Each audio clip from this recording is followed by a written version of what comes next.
What's up, everybody? Thralls here once again. I'm Necrotic. I'm Jammin. And we have yet another album review for you, and we're digging deep into the underground because this is probably the most extreme band I think I've ever heard from the state of Kansas. All right, maybe next to like Origin. But I mean, there's not a lot of super heavy bands from Kansas anyway. So today we're going over the latest offering from Thaumaturgy, Pestilential Hymns.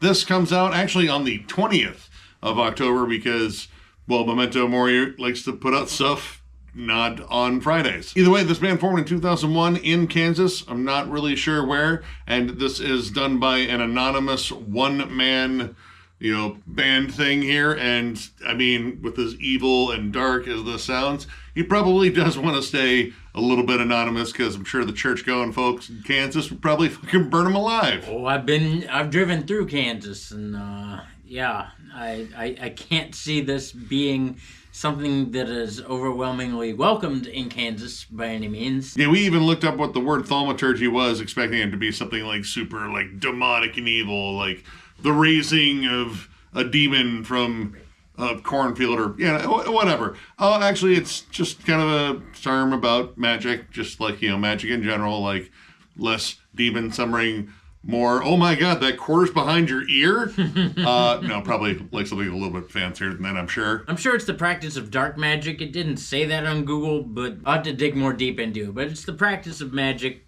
My assumption is dark magic. Yeah. Anyway, this is their second full length. Interestingly enough, we got into this band courtesy of a care package we got a while ago from Adirondack Black Mass Records. They sent us a whole bunch of albums, and they sent us this band's first EP, Charnel Gnosis, and their first full-length Tenebras Oblations.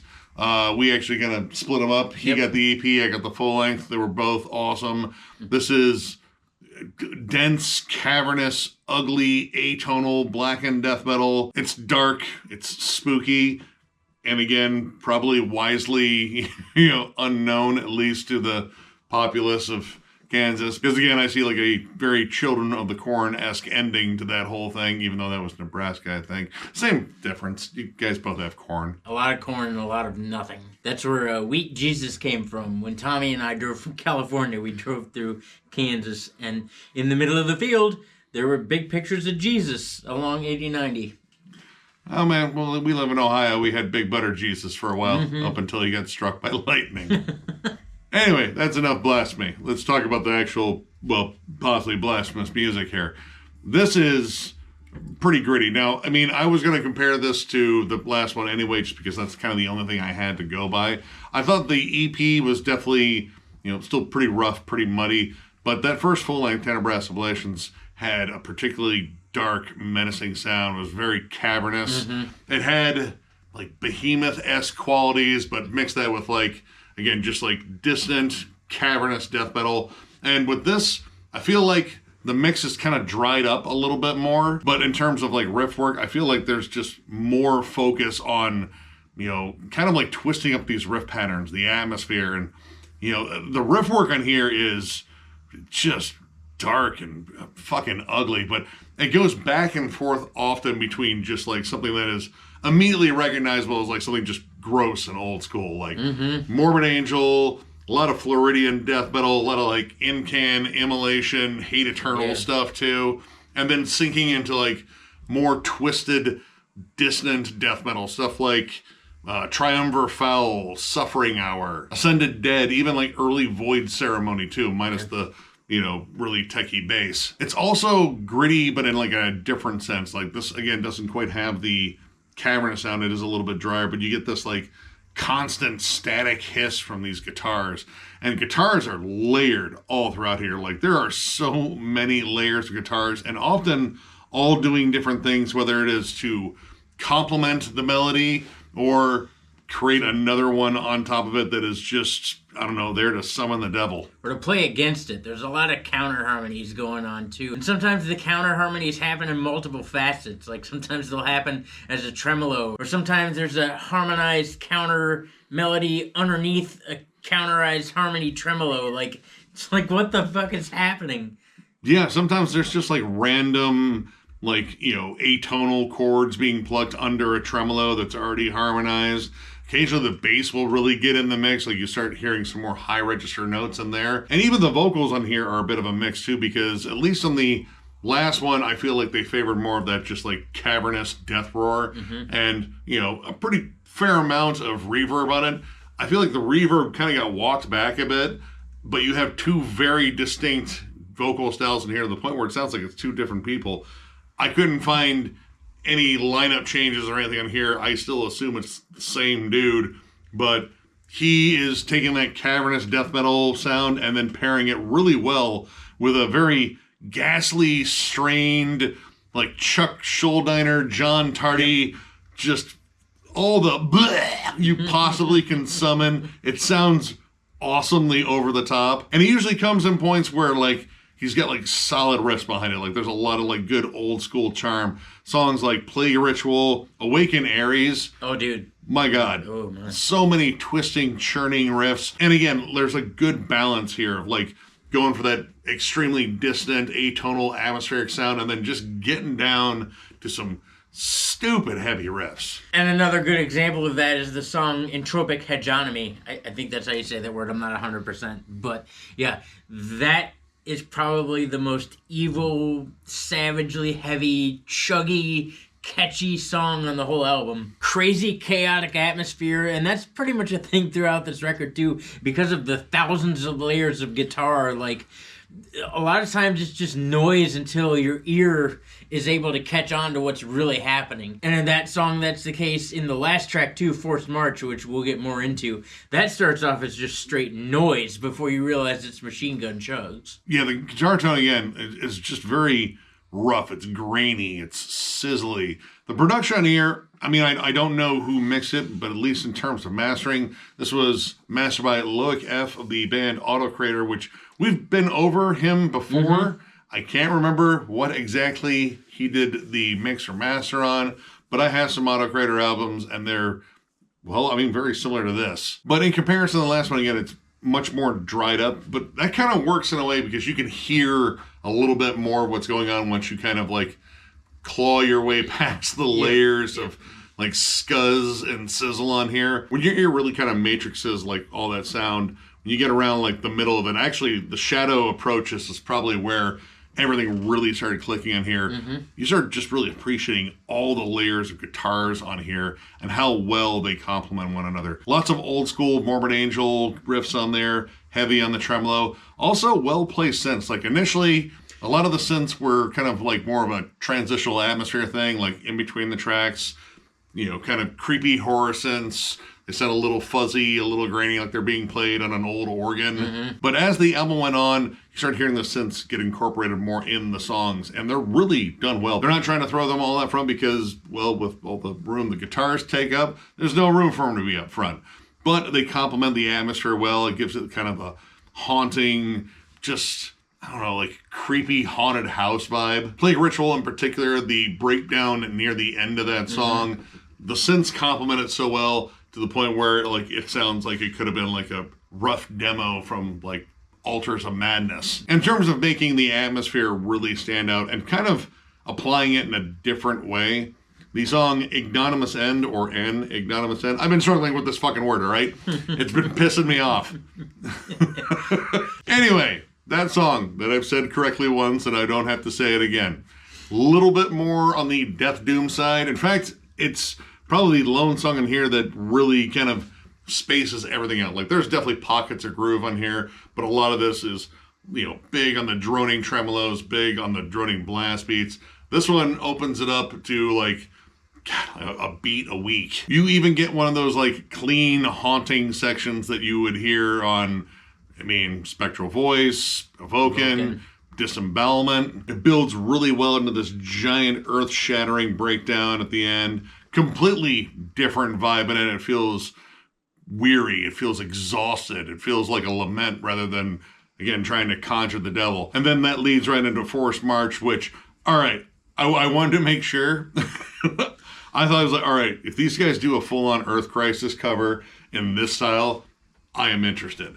But they didn't. No, they didn't. Instead of destroying machines, they just brought the machine gun chug, which I had no problem with. It's heavy, it's punishing. This one, I think, is probably one of the most straightforward songs on the album, too, where it's a little bit more about straightforward melodies. Like, there's not as much dissonance. You have, like, pockets of it. But a lot of the riffs are just, I don't know, straight up heavy. Just straight up disgusting. Lots of crawling, ascending tremolos, and it's the first time I've used the word ascending here in this record, because most every other time it's all descension. The riffs, the tremolos, everything, straight to hell. But here they ascend, and it's complemented in the end by some gothic droning piano, and the Count from Sesame Street is trying to count all of the guitar layers here. Yeah, it's just a dark, punishing, menacing listen.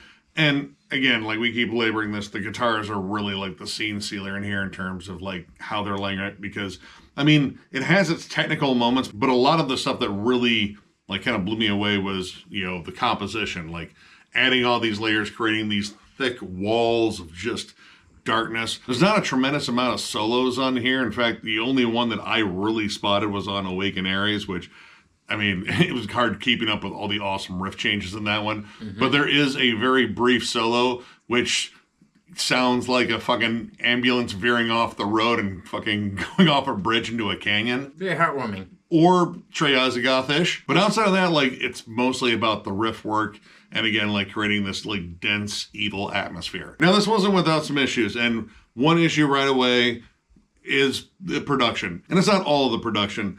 I was a little iffy on it at the start just because it sounded different than the last one. I like that, you know, more cavernous sound on that one. This one, again, being a little bit more dry. But one thing that stood out to both of us, and it never kind of corrected itself, was the drum production. Yeah, the drums are very quiet. Like, you can hear cymbals. You can hear kick drums on the accents. He likes to accent with both a chug and a kick drum beat, especially when it transitions. So you never really, like, lose your place in the song. Like, it's used effectively, but, I mean, really, outside of that, especially when it goes fast, the drums are buried. Almost completely. Like, if I wasn't a musician myself, I probably would have got lost. Yeah, these are Don't Wake the Baby blasts. Like, they're just very, very, very quiet. But it's also, like, the entire kit production. Like, it just sounds very thin. It's very much in the background. You know, the vocals, the guitars are all way up front.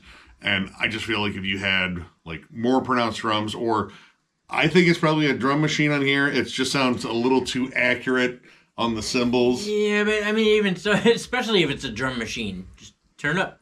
Yeah. Turn it up a little bit. And, like, you know, I get it. And especially with such raw production anyway, like if your goal is to do, you know, raw black metal, then I mean you're doing it. I mean, the drums are not real prominent in real raw black metal either. But I feel like with all the layers of guitars and like how beefy and crunchy they become as this record goes on, just turn the drums up a little bit. I don't see an issue with that because a lot of this is savagely heavy. Again, Entropic Hegemony, Awaken Aries, Plague Ritual, like everything from Plague Ritual on is just devastatingly, savagely heavy, and the riffs complement that as well. But the drums are not there. Yeah, I mean, even in the open, like, breakdown grooves and such, like, if there was just, like, a little bit more punch, like a second where you get, like, that big echoey, reverby snare and some of the more, like, haunting open sections. Yeah, dude. I mean, that already adds the atmosphere right there. Or even the doomy section on An Ignominious End. Like, even there, that snare should be popping because you're going so slow, and, like, that's not really a case. Outside of that, like, I mean, the only other negative I really had on here was occasionally this just kind of lay on the distance, and, you know, with the guitars being as grainy and fuzzy and just as gross as they are, I do feel like you lose occasionally some of the layers in here. For the most part, though, it is pretty good, and you can hear where they come in, but there are points in here where it does just become this wall of dissonance, and it didn't necessarily take me out because they were good about riff changes on this album. And by they, I mean he, which is, you know, again, weird because you think of a band name, it's a they, but it's a he here. Oh no, this whole album was, I don't know, like a little bit different than the last one, and it was more like revealing, I guess, in terms of like all the stuff that went into it because you can hear more of it.